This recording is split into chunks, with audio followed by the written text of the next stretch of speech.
The B-17 Flying Fortress, a name that struck fear into the hearts of enemies. Covered in up to 13 heavy machine guns, this bomber looked more like a flying porcupine than a plane. Crews believed it was nearly indestructible, a fortress in the sky. But here's the shocking truth.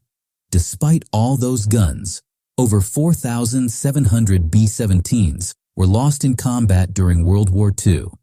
So, how did a plane designed to be unstoppable still suffer such devastating losses? Today we're diving into the real story, the strengths, the flaws, and the brutal realities of air war that turned the Flying Fortress into one of history's most misunderstood legends.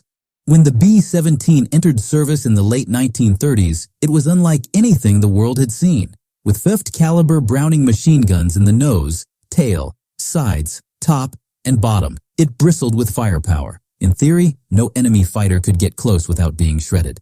Crews believed that flying in tight formations, they could defend themselves even without escorts. And in some ways, it worked. German pilots quickly learned that attacking a tight box of B-17s could be a deadly gamble. But that's only part of the story.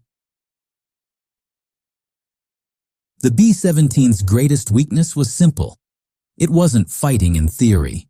It was fighting the Luftwaffe. German fighters attacked in coordinated waves, often with 20, 30, or even 60 planes at once. No matter how many guns a single B-17 carried, it couldn't cover every angle against a swarm. And then came the flak, anti-aircraft guns that filled the sky with steel. The fortress's armor was tough, but not invincible. Engines were knocked out, wings shredded, cockpits smashed. A single lucky hit could doom a 10-man crew. The biggest issue? Early on, B-17s were flying long-range missions without fighter escorts. When they pushed deep into German territory, the P-51 Mustang didn't yet have the range to protect them. That left bombers on their own for hundreds of miles, flying straight into enemy territory where fighters were waiting. On missions like the 1943 raid on Schweinfurt-Regensburg, B-17s were torn apart. Out of 376 bombers launched, 60 were destroyed in a single day, and many more were damaged beyond repair. Crews began to call these runs suicide missions. And yet, despite the horrific losses, the B-17 kept flying. Why?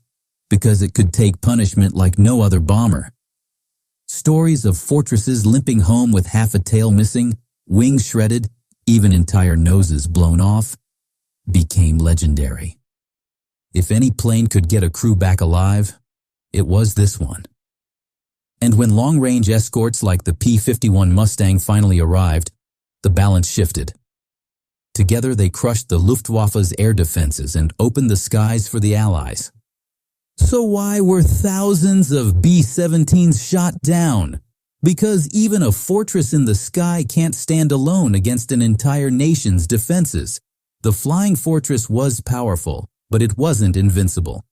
Still, it played a vital role in wearing down Nazi Germany and bringing the war to an end. In the end, the B-17 wasn't just a warplane. It was a symbol of endurance, sacrifice, and the high price of strategic bombing. A fortress, yes, but also a reminder that no fortress stands without the men who fly it.